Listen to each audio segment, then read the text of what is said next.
Hey good looking, I'm Vixen and welcome back or welcome for the first time. Today we're going to be playing Anna, the extended edition. There's some very loud music going on in the background here.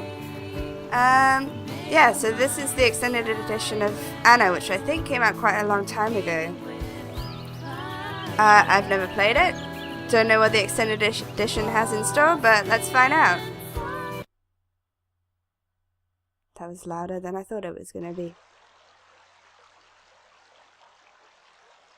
I don't really know what to expect from this game, but it looks kind of like Myst, the graphics at least, which probably means I'm going to get really stuck because I still recall the ecstasy of the sun piercing through the trees. Because Myst was really puzzling. While our hours passed along, the chanting of the wind blowing across the mountains. I hoped that I had forgotten you forever and ever.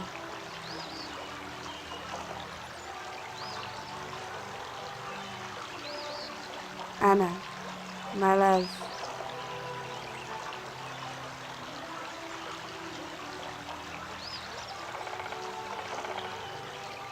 Whoa, whoa, whoa. Whoa. This is the house that keeps appearing in my nightmares, no doubt about it. I could count every single crevice.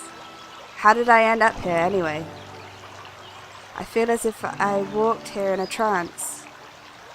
But now I'm past the gates. I must figure out why I keep dreaming about her. I'm in dire need of answers. Okay, whoa, whoa. Okay, hold on. Whoa. Okay, I have to sort something out with my mouse sensitivity. Hold on. Okay, so it's still a little. Yeah, hold on. That's gonna give me motion sickness. Okay, well, I think I've got it as best as I can. My God. Whoa. Oh God, this is gonna be uncomfortable. Assorted rocks are scattered across the ground. Can I take some? No. Oh my God. Oh my God. It's very pretty. Oh, seriously, I have to sort something out. Hold on. Okay, well, now it's a little slow, but I guess that's better than me throwing up everywhere. What was that? Oh my God, it's like being drunk. The water is pristine and inviting. Gazing at its crystal clear surface almost makes you thirsty. Almost. Okay, aha! This is gonna be awkward. I have a pebble in my bag. Aha! I already have a lot of stuff. I have a lighter. I have a knife. Aha! I can put a notebook. What the... How did I end up here? Can I turn pages? How does one turn a page? Perhaps I can't. This is the sawmill I keep seeing in my dreams, but I don't understand. Am I awake or still asleep? In my dreams, I'm always outside the fence, but not this time. I want to find out what's hidden here. I somehow feel that in that house I will find the answers to all my questions. And maybe her, too. I can't sleep. I've got a splitting headache. I'm writing just so I can survive through the discomfort. Anesthetics have been useless, so... How does one turn a page? So, aha! So far, the few moments of relief are always followed by sharp stabs of agony. While in bed, I roll my head trying to find a position that might stop or mitigate the pain, yet it's all been hopeless. When I close my eyes, it sounds like I hear the noise of foliage caressed by the wind, as if they were composing a symphony using my sore bones. It looks like I could see images from that scene, the sky and the mountains. Oddly enough, my vision is blurred, but despite the fact that I don't recognize the place, I have the feeling I've already been there. This migraine must be playing tricks on me. I despise the mountains, and I would never wish to go there. The few times I've gone up to the mountains, I didn't stay more than a single day. never ventured into the woods, nor gone on hiking trails. I must rest my head upon a pillow. I'm feeling faint from the pain. Today's lesson shocked them when I told them how it was common for a knight in the Middle Ages to rape poor country women they would happen to meet walking alone on the streets. Some of them stared at me.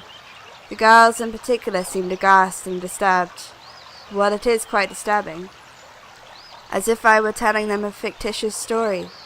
Nevertheless, there is many an old song, usually not to be found in anthology school books, extolling this practice and even glorifying rape as a privilege of knighthood towards women of subordinate classes. In summation, knights would romantically kneel before damsels and unleash themselves upon young shepherdesses. 'Twas worse still when I told them that in some alpine communities rape was even a means to marriage. Beyond any formality, the raped woman was bound to become the bride of her abuser. Life wasn't easy back then, and there wasn't much time for courtship. Such behavior may seem revolting nowadays, viewing it from a modern perspective.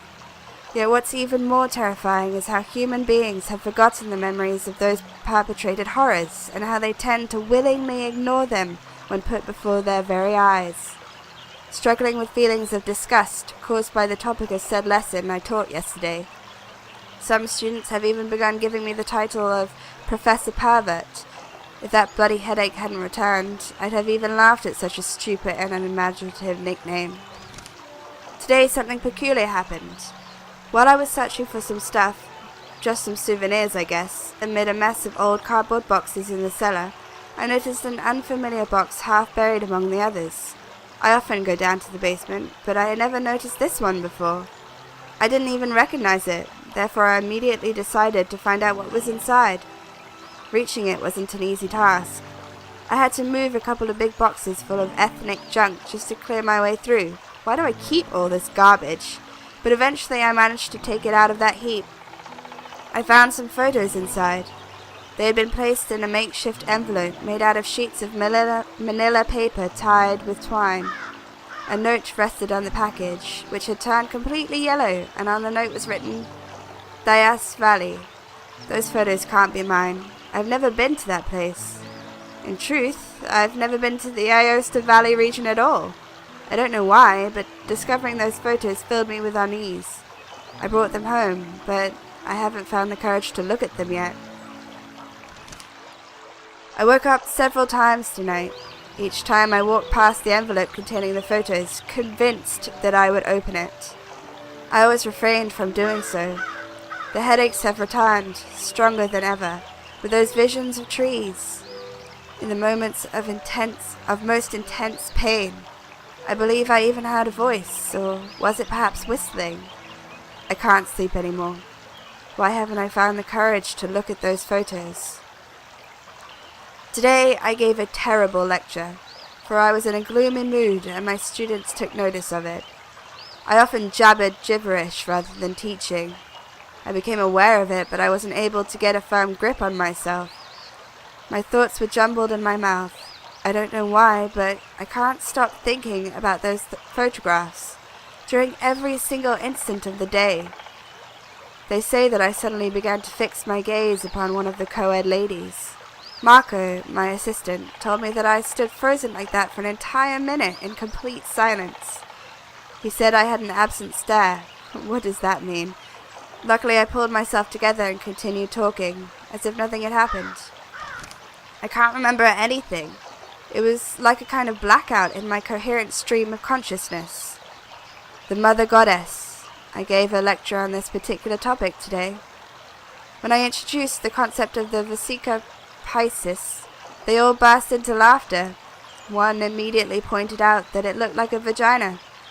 I complimented his observation, explaining that he wasn't wrong, and in fact it symbolized maternity in general, that each one of us originates from there. I also explained that in the Middle Ages, the Vesica Piscis, also called mandala, was used to frame holy pictures of God. Again, they burst out laughing. They still don't fully realize that attempts at removing sexuality from culture is quite a recent scourge. Then I told them about the trapezoid, the 3 interlocked spirals, the crescent moons, and other symbols. They seemed particularly interested. At the end of class, I handed out photocopies of the hymn to Isis and spoke about the role of women in ancient civilizations. Often considerably different symbols encompass similar concepts. If it weren't for the headache, it would have been a perfect lesson. Hymn to Isis. Because I am the first and the last, I am the venerated and the despised one. I am the prostitute and the saint. I am the bride and the virgin. I am the mother and the daughter. I am my mother's arms. I am the sterile one, yet my children are numerous. I am the married woman and the unmarried one. I am she who gives birth and she who has never given birth. I am the consolation for the pains of childbirth. I am the bride and the groom, and it was my man who nurtured my fertility. I am my father's mother. I am my husband's sister, and he is my rejected son. Respect me always, as I am the scandalous and the magnificent one. The photos, goddammit! I can't look at them! I simply collapsed. I couldn't even enter the classroom. I found myself lying on the ground, my head between my hands, with a swarm of students surrounding me and asking whether I was feeling well. The voices became noise and then nothing. I woke up at the hospital. According to the medical staff, it wasn't a heart attack, nor a stroke, nor a nervous breakdown. It was as if I simply switched myself off. But without going into a coma. I've been admitted for 3 days, but all the tests have led nowhere. Ultimately, the doctors merely recommended that I rest a bit and prescribed me a more substantial diet than the one I had been following. The provost agreed with that and granted me 5 weeks off, instead of the 2 recommended by my physician, just in time for the closure of the academic year. My assistants will handle the examinations. The trees, an old crone who talks with wolves, then the woods, the wind, 2 peaks, a creek, and a building that looks like it was wedged into a motionless world as ancient as Earth itself. The sun wraps around everything. The clouds are walking across the valleys, and the silence of time slips by in the immensity to which I abandoned myself. Everything fades away as the morning approaches. I'm dominated by an inkling of vagueness. I feel my body is growing heavy, like a boulder. I didn't get any benefit from 3 days of absolute rest, and the photos are still wrapped up on the table. Marco visited me today. He reported on how things are going back at the university. Sitting at a small table, I made the pretense of observing him and paying attention to what he was saying. I asked him if he wanted some coffee. He nodded and told me he would help himself. You should rest, he said, raising a smile, smirking. I've told you numerous times not to address me in such a polite way, I replied, letting him do so.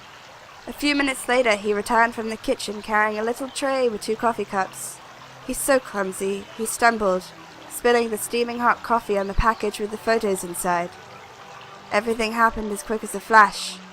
Regaining his balance and realizing what he had just done, he opened the envelope to remove the stained pages, allowing the liquid to pass through it.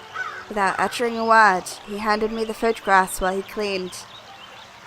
As soon as I held them in my hands, I felt shivers run through my whole body. That uneasy feeling that hasn't abandoned me during the past weeks turned into horror. The first image showed 2 mountains. With a choked voice I whispered, Castor and Pollux. Amazed that I recognized them, I began to browse through the photos. After cleaning the mess, Marco came closer to gaze at those old photos with me. Why have some of them been torn? He asked. No clue, I replied in a huff, for no reason. I can't even recall having been in those places. Unfortunately, there was no doubt. Some of the torn photographs also featured me. There were shots of several locations. Peraisk, Champolok, Pilaz. When was I there?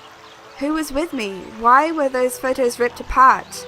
Filled with questions, I no longer heeded Marco.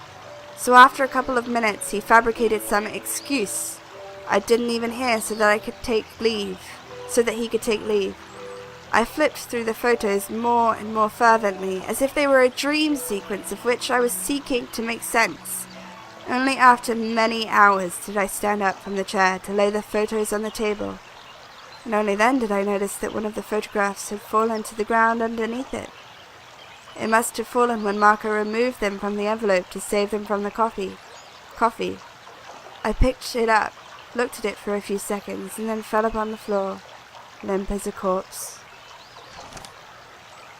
The old sawmill I had seen in the photo appeared to me in my dreams. I reached it, but I couldn't go nearer. I wasn't able to enter the surrounding fence, as if it were an invisible barrier. When I saw her, I was caught in a trance, now as then. She was on the doorstep, and her immense beauty illuminated the oniric walls in which I was imprisoned. She seemed sad and didn't talk to me. When I came round again, soaked in the morning sun, my doubts were gone. I must go to the Dias Valley, or better, should I say, return to. I will bring a few things with me in this notebook, where I hope I'll be able to write how this crazy story ends. Anna, how could I forget you? Okay, how do I leave? Well, that was long.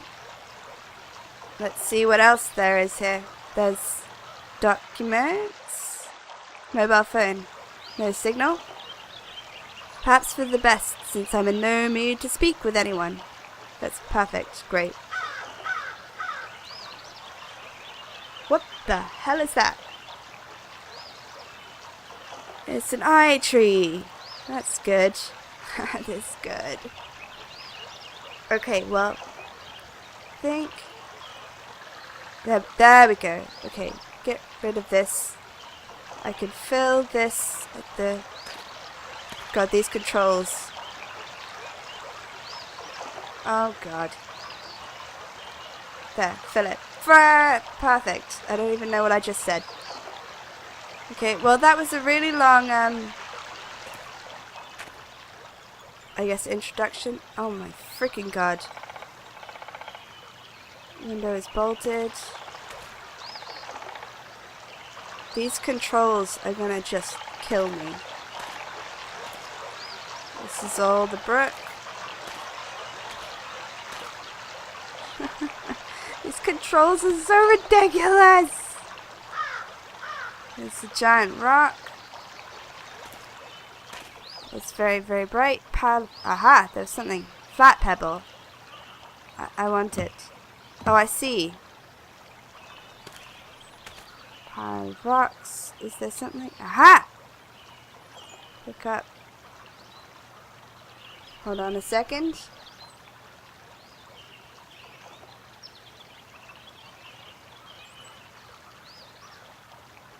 There was a spider.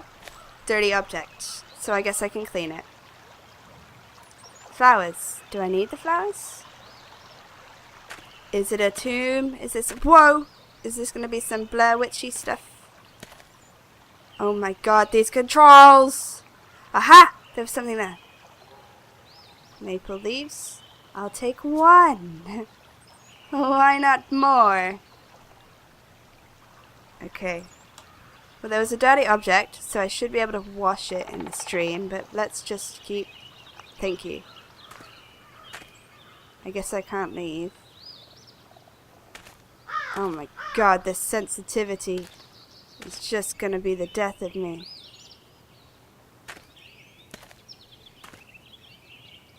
Okay, hold on, seriously. Okay, well, these are just gonna be very heavy controls.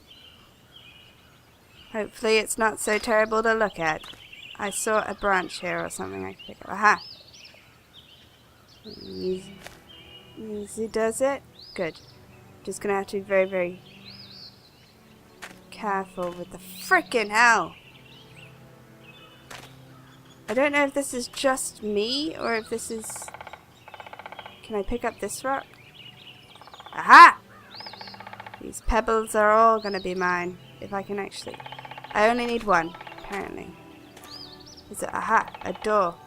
It's closed. Open from the inside. Will that require me being inside? Oh my freaking lord.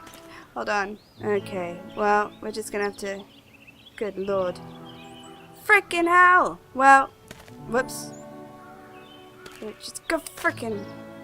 Mother... What was that?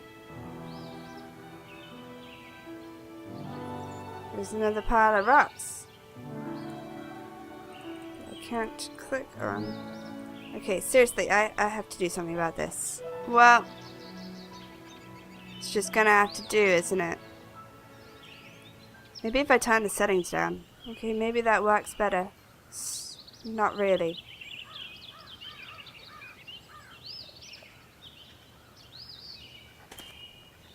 Whoa, jeez. Yeah, not really.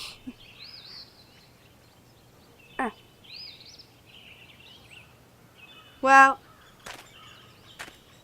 Holy frickin' balls. No, seriously, hold on. Well, that's all for today, folks, but the story will continue. I hope you all have a wonderful afternoon, evening, morning, or whatever it is, wherever you are. I will see you all in the future. TTFN and cheerio!